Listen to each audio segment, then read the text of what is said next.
Thank you all very much. It is a great pleasure to be here in Slovakia, in Bratislava. This is my first visit to this part of the world, and I've had a wonderful time so far.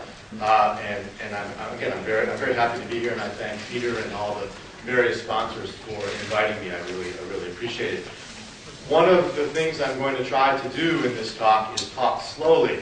I have a habit of speaking very quickly in English, and I feel for the translator, so I'm going to try very hard to keep my pace reasonable. I tend to get enthusiastic and get excited, and I tend to talk more quickly than when I do. So I will try my best to not get too far out in front of the translation. As Peter said, I'm going to talk about capitalism and the family today, and I'm going to perhaps talk about the family in a way that isn't one you've heard before.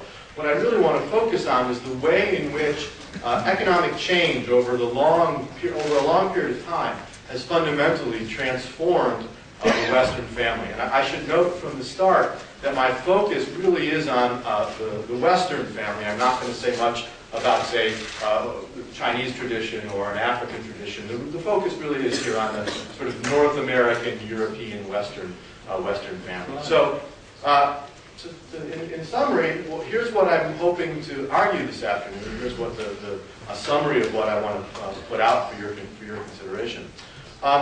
First, I want to point out that prior to the emergence of capitalism in the 18th and 19th century, the family was not an especially nice place, or at least it wasn't the kind of place, the kind of institution that we take for granted in the Western world right now. And I'll say a little bit about why that was and how the change took place.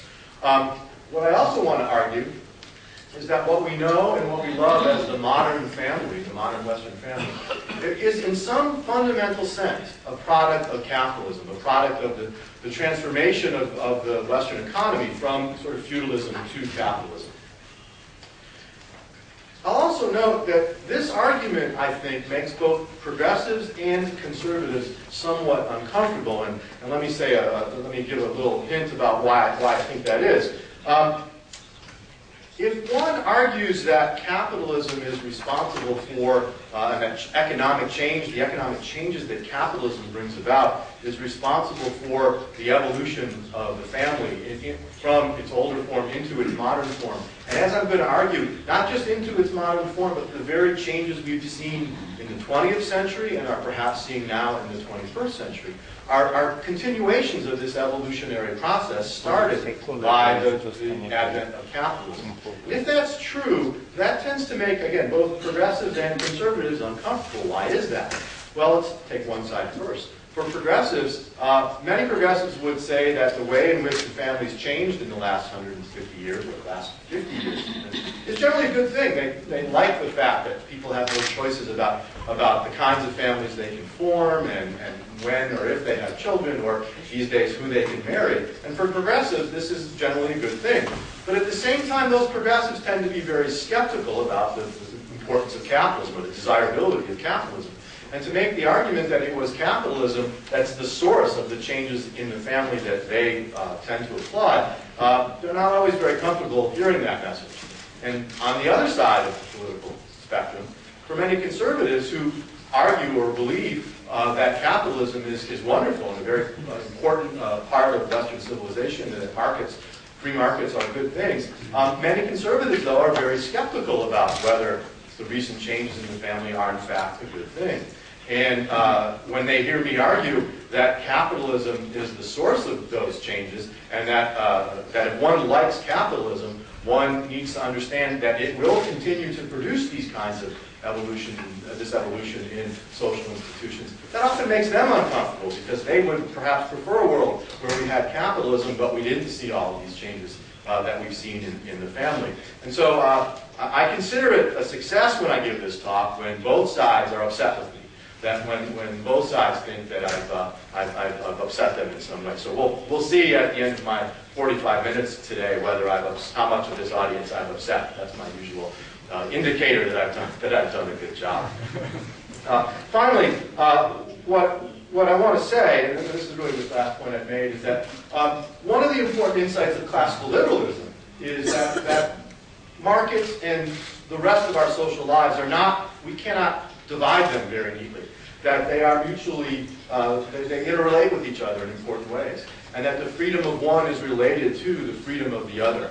And so part of my message this evening is to say that culture and markets go together in an important way that's very difficult to disentangle in the ways that I think sometimes both some progressives and some conservatives might like to do. So that's my quick background. I want to also start by making two brief points about the family. First, you often hear people use this phrase, the traditional family. And when I hear people use that phrase, it was interesting, in Peter's introduction he mentioned that I consider teaching my students to be critical thinkers important, and that's true. And this is a good example. When I hear them use that phrase, traditional family, my first thought is, which tradition, which family? Right? The family has always been an evolutionary social institution, and like other social institutions, it has evolved and changed. In some sense of the term, there is no such thing as the traditional family. Families were different 50 years ago, they were different 100 years ago, they were different 500, 1,000 years ago. The family, like every other social institution, has evolved and changed. I think people who use that phrase tend to be thinking of the family after World War II, particularly, again, I think the sort of, in the United States, the kind of television vision of the family that we had in old TV shows that sort of captured people's imaginations. But I'm not going to say much about this point, but I'm just going to note that sort of vision of the family with mom and dad and 3 kids, and mom stays at home and dad goes to work, and everyone's happy, that was a particular historical phenomenon that happened in the aftermath of World War II and into the early 60s. It's not a universal of sort of human social structure. Families before that were different, families since that have been different. And one way to see this, I think, is to distinguish the form or the structure that families have from the functions that families perform. Like any other social institution, and this is a very, I think, insight that one gets when one reads Hayek, like any other social institution, the family is there because it performs certain functions. It solves certain problems for us. And I'll talk a little bit about what some of those might be. But that the functions, the purposes that families perform, the things that families do, can be distinguished from the particular form or structure that families take. What families look like is a distinct issue from what families do. There often tends to be significant overlap between those two. And it might be the case that certain kinds of families perform certain kinds of functions better than others. But at a basic analytical level, we need to make a distinction between what families look like and what families do. And just one example, I don't know how well this translates into Slovak, so I'll for the English speakers, it will be more clear. But we often hear this phrase in the English-speaking world. People talk about the normal family, and that word "normal" in English has an interesting dual meaning that gets confused here. Normal can be a purely descriptive term, something like average or typical, right? And we say, oh, that's a normal family. It's what the average family looks like. But normal also has a pre-descriptive or a judgmental aspect to it, where if one says that family is normal, one's making a judgment about how healthy or how functional that family is. And if we say abnormal, like we would say perhaps in the psychology literature, that's an abnormal family, we can mean either it's not typical or that it doesn't function very well.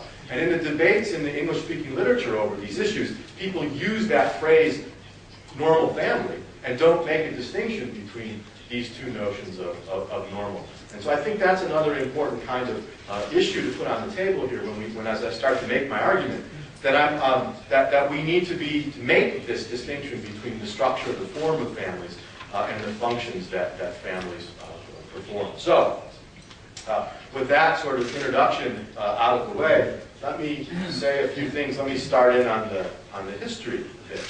I want to start by talking actually first about what we mean by the modern family. What I'm going to do is talk about the modern family, then talk about what families used to be like, and then why the change happened that we see. So what do we mean by the modern family? There's a modern family. You may know this family. Knowledge of American television. One of the features of the modern family is the idea that people marry because by choice and by love, and that's an important distinction. People forget this. We're well aware of arranged marriages, and we know that not everybody historically chose who they married. But there was a period of time in the Western world where young people could choose who they married, but that's not the same thing as saying they married for love. And often what we now know as the modern family is one where people choose who they marry and do so on the basis of love, of the emotional bond that they have with that person. And again, we expect marriages today to be, the phrase that people use is companionate. People are partners and they're broadly equal. And where romantic and sexual attraction are a key piece of what it means to be married.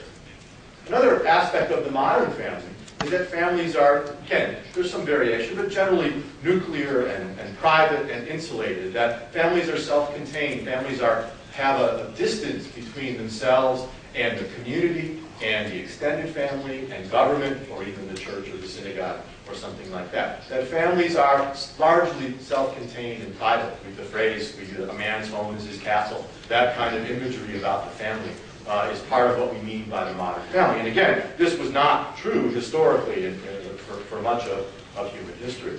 A third piece of the family that we often don't think about very consciously. Modern families are ones in which children are sentimentalized, are treated as objects of love, and childhood is a sheltered time when we protect children from the world. As I say to my students, my college students, you guys spend the first 22 years of your life totally doing nothing, producing nothing, right? In school, learning, right? We can afford to do that. We can afford to shelter you from the adult world. For most of human history, as we'll see, this was not the way children were treated whatsoever. And finally, the modern family has equality of the sexes, and women have a significant degree of financial independence. And one of the implications of this is that we do see more divorce within the modern family than we have historically. And again, there's legal issues there as well, but certainly one of the things I would argue is part of the pressure for the legal changes about divorce and about the ability to divorce came from the fact that women had the financial independence to argue that that divorce should be easier and that they should be able to get out of marriages that they didn't like. And again, it's mostly women doing that in these cases. So that's what we mean by the modern family. And I think it's instructive to now contrast that with what the family used to be like, and in fact was like for the vast longer run of human history. This modern family, I'm going to argue, is a product really of the last 150, maybe 200 years of life since the Industrial Revolution and since the advent of capitalism. And I think the key to understanding what we'll call the pre-modern family is the idea that the family, the household, was the central economic institution in society. As one way to put this, one way I like to put this, is that the household, the family, was the core unit of production. That is, where economic activity, production for the market, such as it was at the time took place, was within the household. The most obvious example of this, of course, is agriculture, right? Is a farm, a family farm. And again, the vast majority of 80 to 90% of the population before the Industrial Revolution was involved in agriculture. One had to eat to survive, and human labor was intensely devoted to agriculture. But the key to this was that the household was the firm, and that the members of the household, the role that they had, were as contributors to that production process. Okay? That wives and children and members of the extended family were workers. They were laborers. They worked the family farm. And again, it wasn't just farm, but it was also as well small crafts. Right? We had the early crafts and artisans, for whom those were also family businesses as well. And one of the ways, and again, I don't know if this is almost universally true in the Western world, but I don't know for a fact that it's true that it works this way in Slovak. But certainly in English, one of the ways that we know this historical connection between families and work is through people's last names, their proper names, right? In English, we have names like Miller and Baker and Smith, Fletcher, who was a maker of arrows, Coopers, who made barrels. All of our many surnames reflect the work that people did. And in fact, again, in the English-speaking world, where first names and last names came from is if your name was John Miller, you were John the Miller, right? And that's how people were identified. So we know of this relationship thanks to thanks to those last names. The other thing to remember about the pre-modern family is that they, for the vast majority of them, were desperately, desperately poor. Okay? Pre-capitalism, pre the Industrial Revolution, extreme poverty, certainly by our standards, was the norm of human existence. And for most people, being able to scratch out a living on a farm or in a small craft work was the best that they could hope for economically. I think it also is worth pointing out that families were also political institutions, at least particularly if you were very wealthy, right? If we think about, for example, Shakespearean plays and other parts of the Western literature that deal with better off, well-off, wealthy couples, often marriage is a political act. It's all about political power. Who you marry will matter for how the political kings and queens and so forth, how political power is passed down. And so for the wealthy anyway, marriage and family was an issue of political power. But for the poor, marriage and family were also political in the sense that they were one way that those groups formed networks of cooperation and community. If you married, when you married someone, their family became part of your family, it became part of your community, a way of protecting yourself, a way of sharing, but broadly political responsibility.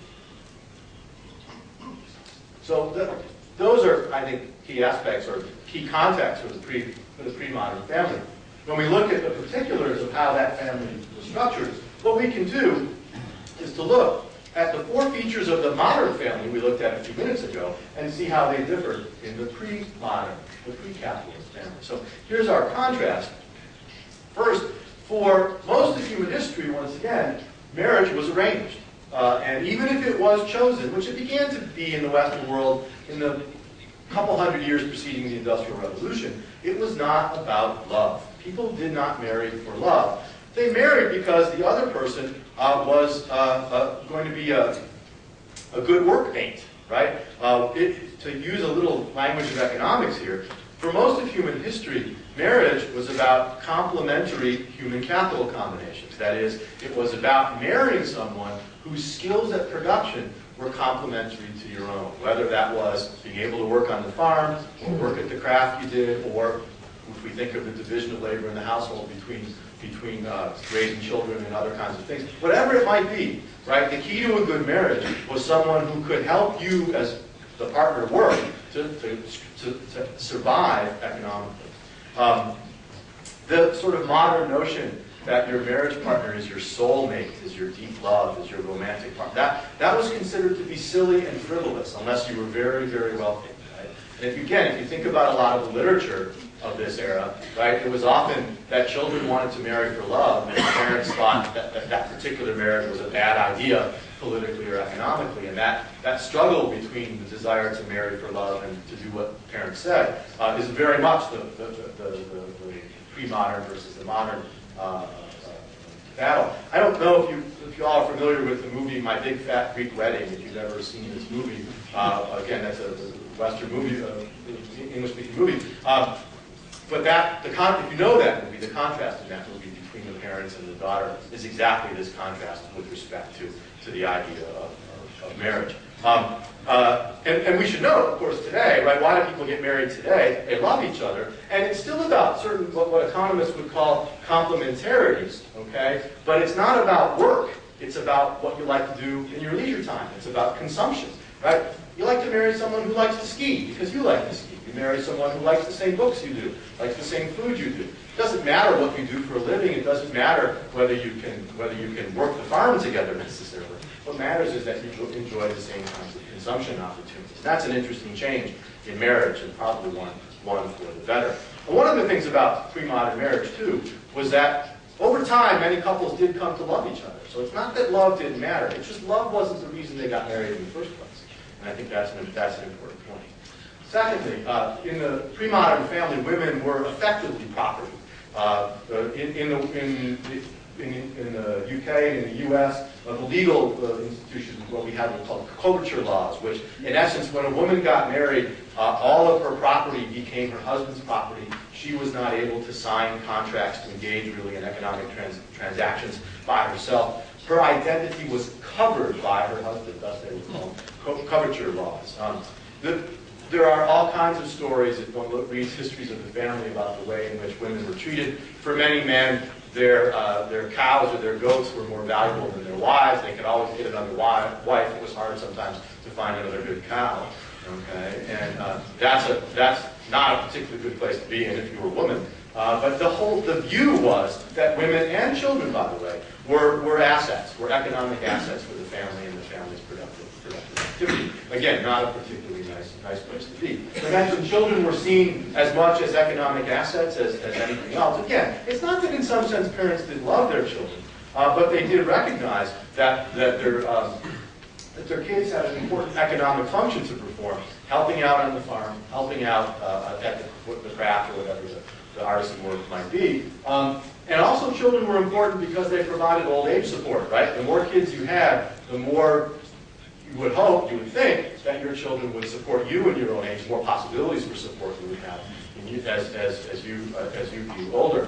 One of the results of this, by the way, of course, there was great pressure on families to have a large number of children, not just because they needed more labor on the farm, but because in a world where pretty much half of children didn't make it to adulthood, you had to have a number of pregnancies to make sure you had enough children to survive to adulthood. It wasn't uncommon, for example, before the Industrial Revolution, for families to have 2 or 3 children with the same first name.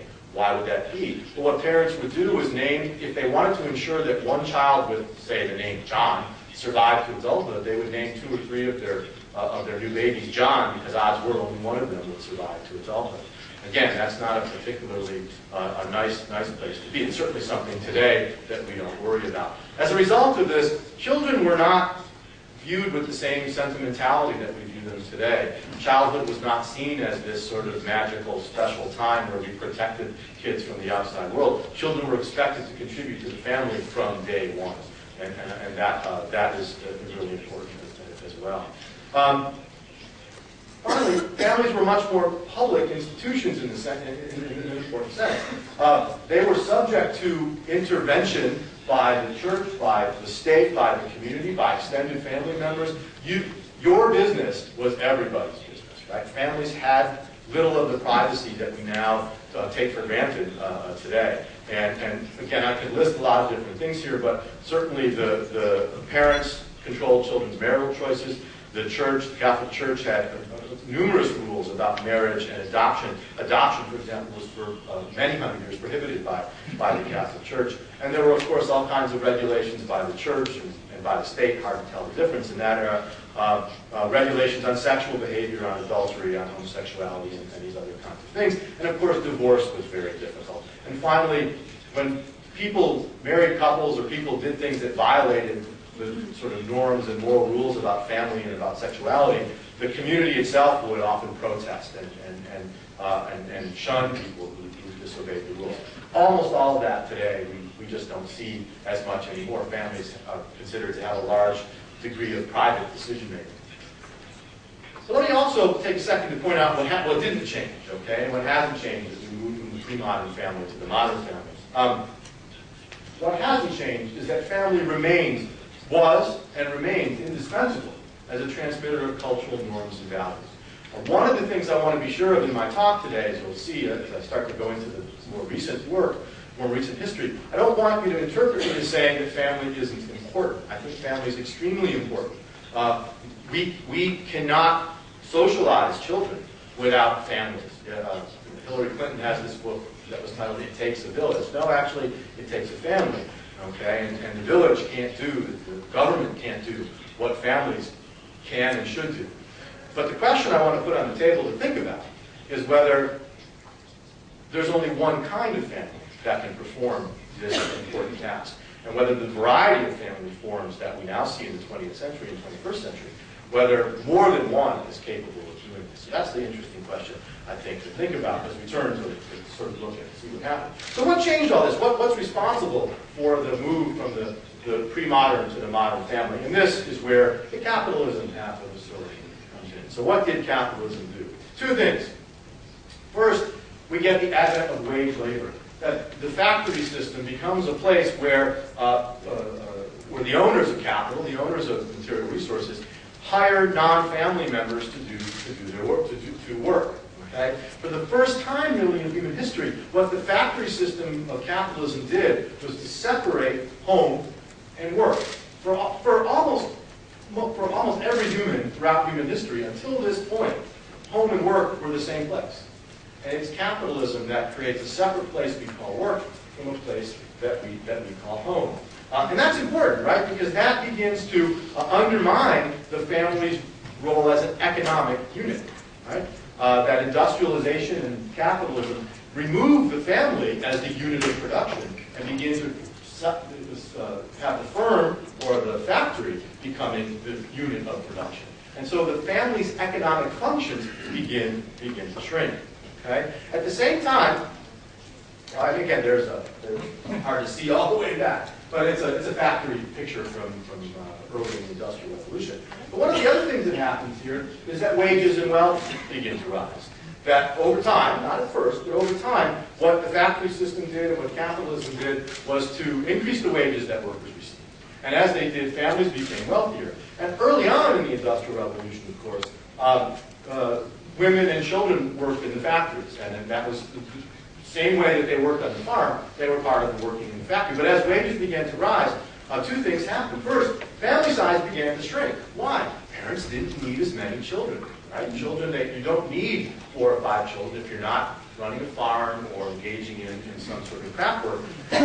The wages of men and perhaps women were sufficient to support a family, and that if you didn't need the labor, you didn't need to have as many kids, particularly since children were starting to become expensive. With that wealth and with the time that people had, children were starting to become more educated, and it was expected that parents would spend resources educating their children.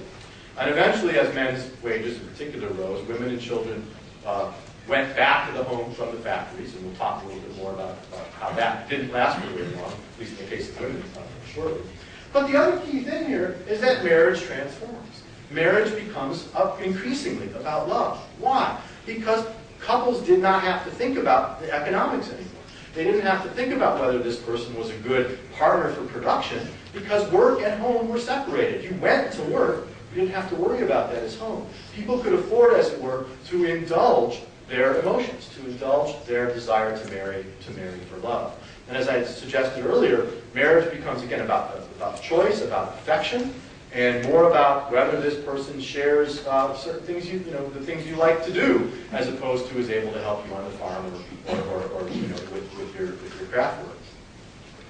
The other thing that happens here, of course, is that childhood changes, right? That children, again, as they come back to the home, they're not working anymore, they're getting educated, and we begin to create this sheltering of childhood, where childhood is this special place where kids are to be protected from the adult world. It was not unusual, certainly early in the Industrial Revolution and before, for children to sort of leave home and look for work and look for something to do at age 12 or 13 or 14. Now we would consider that to be intolerable. Right? In fact, one of the psychologists now talks about adolescence extending until people are 24 or 25. I'm the father of a 19-year-old, and that scares me a great deal. But hopefully we can get him out of his adolescence sometime soon. So these are important changes. And of course, the last thing is that the family again begins to use.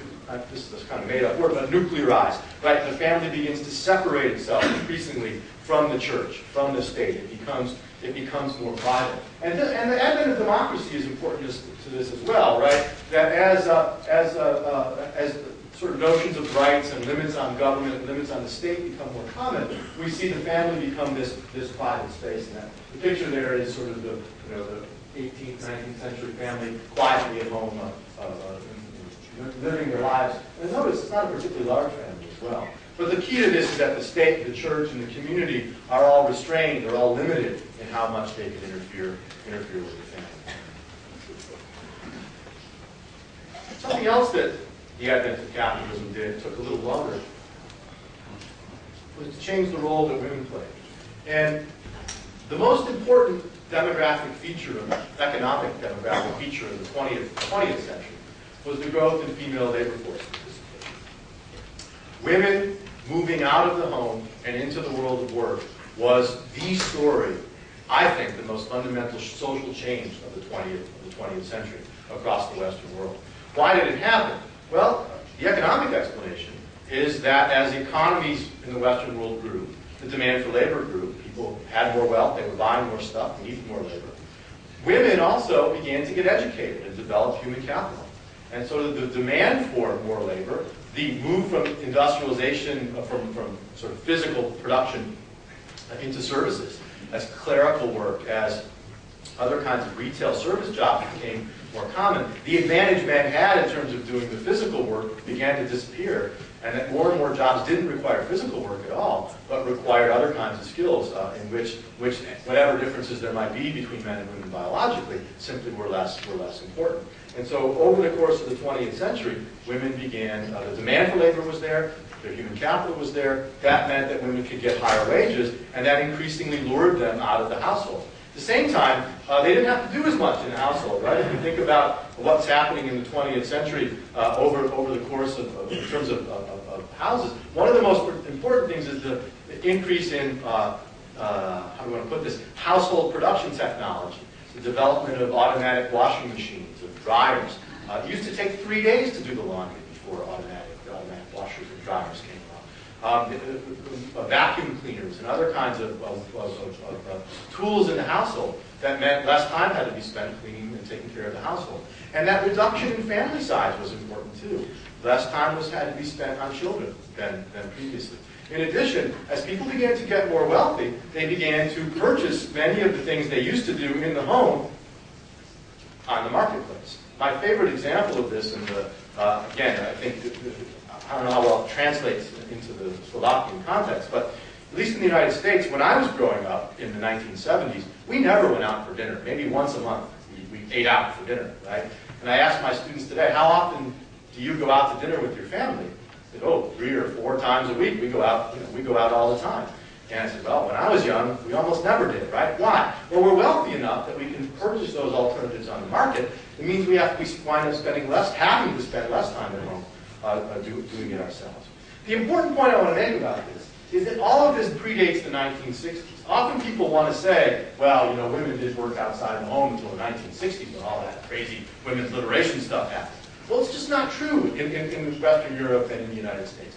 The increase in female labor force participation grew over the course of the 20th century fairly steadily. There was something of an uptick after the 1960s, but not a huge difference, right? It was just a continuation of the long-term trend. And in many ways, the feminist movement of the 1960s was not a cause of women leaving the home, but a result. Women were beginning to leave the home and work already into the 1940s and 50s in the United States and in the UK, and that their experiences in the workplace were probably what radicalized many of them to recognize the need for equal rights and these sorts of things.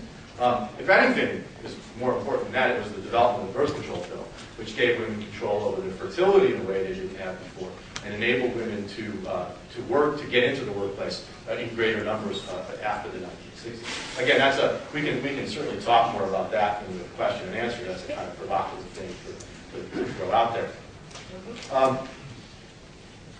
So I want to say a few more words about the 20th century, because I think there's some interesting trends that we can note there that results in this.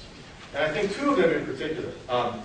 As that last discussion suggests, one of the important things about the 20th century and this increase in women's labor force participation is that women became much more wealthy and much more financially independent. And that certainly is a key part of the story of what happens to the family in the 20th century, and especially when you put it alongside this point.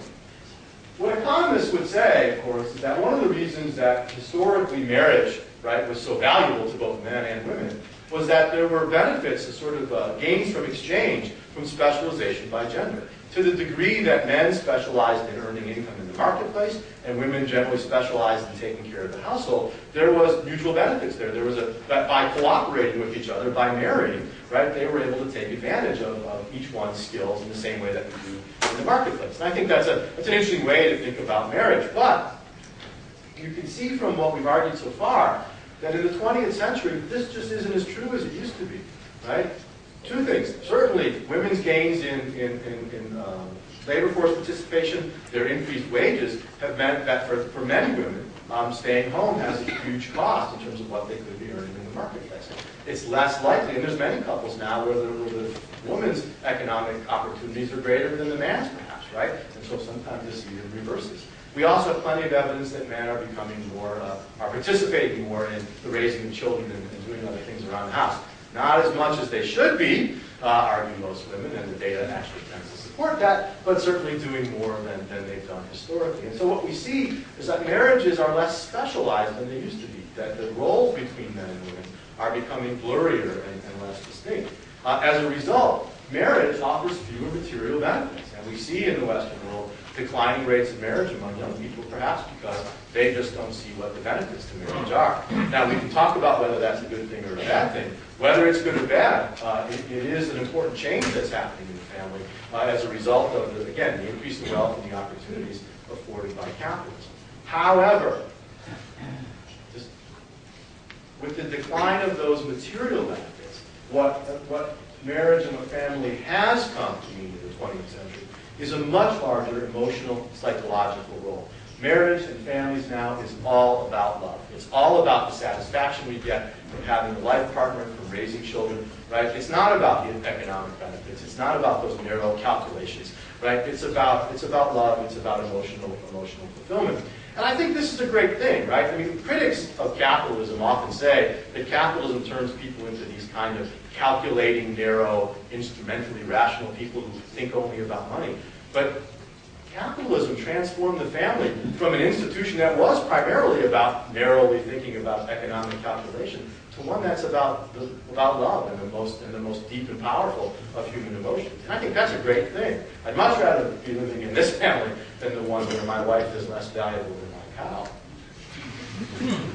But, comes the other but, right? One of the results of this, of course, the cost of this has been the rise in divorce rates. Right? And one way to think about this is both that the preferences and the constraints facing women have changed, right? As we made marriage and the family so much about love and emotional fulfillment, our expectation of how happy you're supposed to be when you're married keeps going up. And as that goes up, people, particularly women, because they've never been able to in the past, but men too, are more likely to become unhappy with marriage because their expectations are so high. Right? 200 years ago, nobody expected marriage to be heaven on earth. Right? Everyone expected it to be miserable, so no one was upset when it was miserable. Today, we have these expectations that people are more likely to say, I'm unhappy, I won't have. Plus, with women's financial independence, again, particularly women have been able to get out of marriages in which they are unhappy, and certainly marriages in which they are the victims of abuse and other kinds of things. So, again, some interesting trade-offs to think about here. And the wealth and freedom that capitalism brought in its wake is a key part of what's made this possible. So let me spend my last 5 minutes or so on the 21st century. And it would be difficult to have this talk, to have this conversation, without talking about the issue that's on the table in the 21st century, which is the demand for same-sex marriage. And what I want to argue is, I don't want to make a policy, a political case for doing one thing or another. What I want to emphasize is that the fact that the Western world is facing this issue right now is the continuation of the same sorts of trends that I've identified in the last 40 minutes or so. It shouldn't surprise us that this is happening now, that same-sex couples are asking for marital rights. It shouldn't surprise us because it is the next step, I think, in that evolutionary process that we've identified. And whether it's good or bad or what the costs and benefits are, I think are very fascinating and interesting debate. But for now, I want to just focus on how it ties in with the earlier part of the argument. And I think one way to see this is to, again, kind of think about what the last 150 years has produced. It's enabled us to survive economically outside of a family, outside of the sort of married couple and the nuclear family as we know it. Capitalism gave us cities that made it possible to live in a large city anonymously, and that was very important in the 20th century in the development of sort of gay and lesbian identity and the ability to live one's life as a gay or lesbian person, was the ability to do it in a large city where it was not as stigmatized as it would be in a small town. Part of the sort of evolution of capitalism and liberalism more broadly is this idea that people should be able to do anything that's peaceful, right? That voluntary arrangements between human beings, whether they're on the market or whether it's about speech or whether it's about the books that we read, is part of the modern world in a way it wasn't, again, 152 years ago. My brief mention of the birth control pill points out that the other thing that's come in the 20th century, of course, is the separation of sex and marriage and children for heterosexual couples, right? And that this has changed our understanding of the relationship among those things in a significant way when it comes to heterosexual marriage. It's not surprising then that we would see same-sex couples pointing to that as something that they see in their own relationships. And again, this change in marriage from being about economic survival to being about wealth. And I think if you put all these things together, it's not surprising that the demand for same-sex marriage has come in front of us as a real live social cultural issue. And again, whatever we choose to do or not do about it, I think is one question. But I think we need to understand it not as something that is this sort of out of nowhere, surprising, radical development. Rather, it's a part of this ongoing extension of the evolution of the family and of the same kinds of trends that we've seen before. Okay? At some level, as the well-known family historian Stephanie Kuntz argues, the real revolutionary change in the family was when capitalism made marriage about love. That was the change. For thousands of years, marriage was not about love. And along came capitalism with wage labor, with the increase in wealth, and enabled human beings to marry for love and survive for the first time on a widespread basis, for the first time in human history. That was an extraordinarily revolutionary moment in human social history. The demand for same-sex marriage is kind of the playing out of the consequences of that, and whether one thinks it's a good consequence or a bad consequence, right? No doubt it's a consequence of that change in the nature of marriage. And again, the question I posed earlier, whatever we decide, again, to do or not do about same-sex marriage, it remains the case that Western civilization needs families as norms transmitters. Parents are in a unique situation as having the strongest incentives and the most relevant knowledge about what's best for their kids. And they're in a unique position, interacting with their children every day, to pass on the norms and values of Western civilization. The question I think we're facing right now is not a question of whether we should eliminate or whether the family is a good thing or a bad thing. The family is a very good and very important thing. The question we're facing is whether multiple kinds of families are sufficiently able to perform that function and those key functions. That's the question. And that's a very, very lively debate among social scientists and among political scientists, among economists too, who analyze these questions about family. But I think for me, that's the way to frame this question. I'm not someone who thinks that families aren't important. I think they're tremendously important. I mean, this is where I do the personal testimony. I've been married almost, I got to count now, over 22 years. I almost said the wrong number. When my wife listens to this lecture, she'll say, you better remember what number. 22 years, over 22 years. I have 2 kids, okay?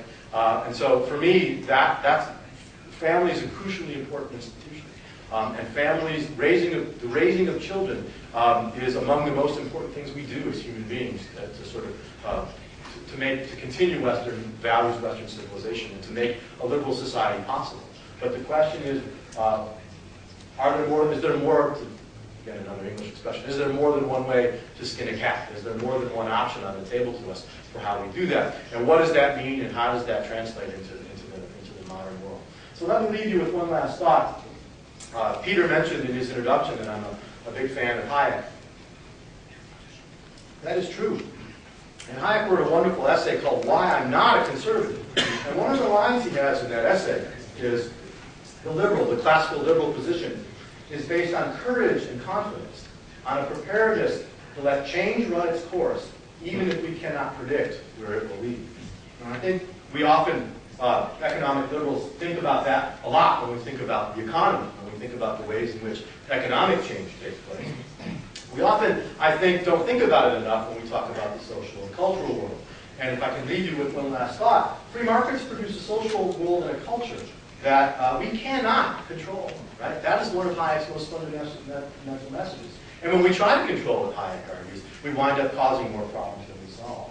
And that classical liberalism is rationally optimistic that the results of these uncontrolled processes of social evolution, these spontaneous order processes, will be desirable.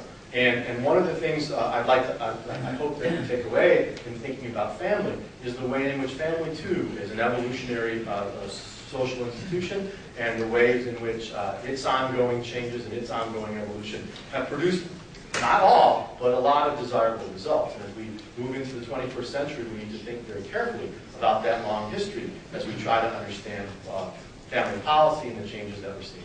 So, thank you very much.